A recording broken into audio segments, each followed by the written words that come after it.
So if these screws here are a little bit at an angle, it's not going to matter as much as having something here have the head a little bit at an angle, because this, your panel is going to be right down on this. Here your panel will be, this little V in the valley cleat will help hold the panel off the screw.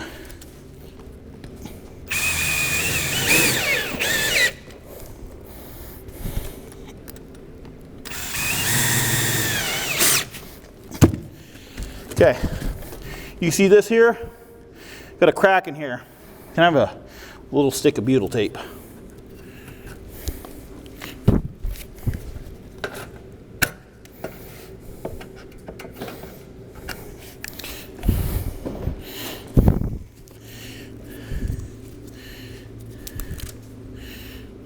Now this stuff, if you get it on something, it's a pain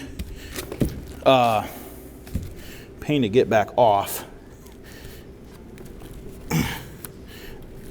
Press that on the back side, just like that.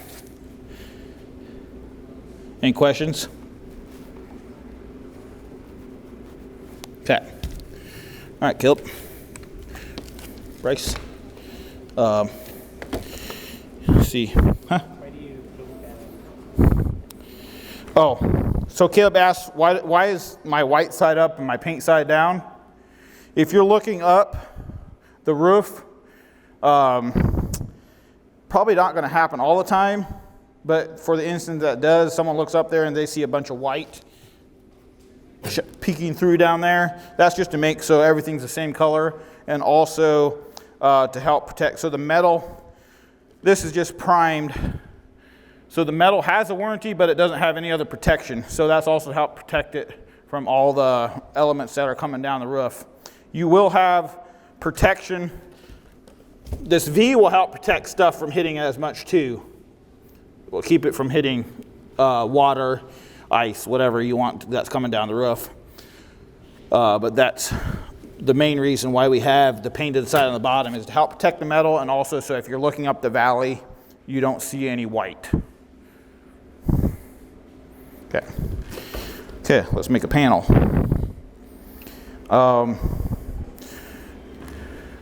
Since that was square, we're just going to assume that this is square, which it is. So we're not going to worry about it. This is too small of an area to figure out the whole square.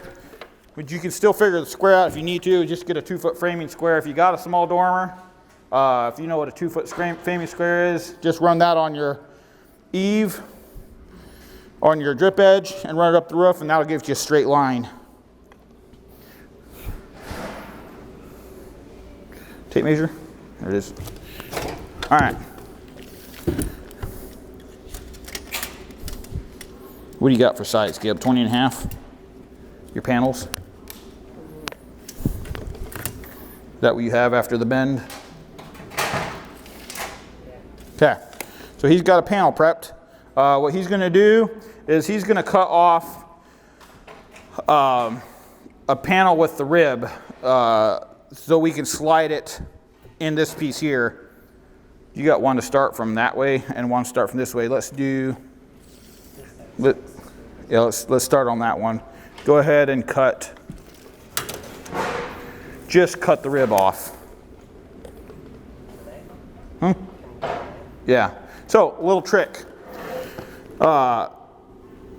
I'm sure if you've dealt with metal before, if you've got a really long straight cut and you don't have a nibbler, you can use a utility knife and you score that, and then you just bend it a couple times, and it gives you a nice straight cut. Especially in an inside corner like that, it's hard to get a nibbler in there. It's hard to get snips in there. It's hard to do that. So you just take your utility knife, take it right on that inside corner, and give it plenty of pressure.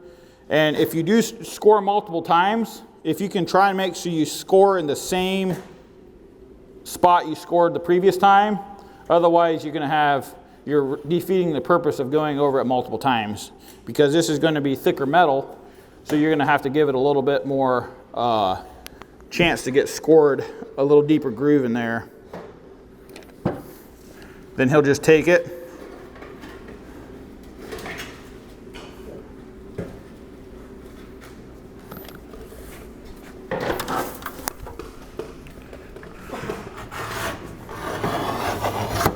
right on the edge.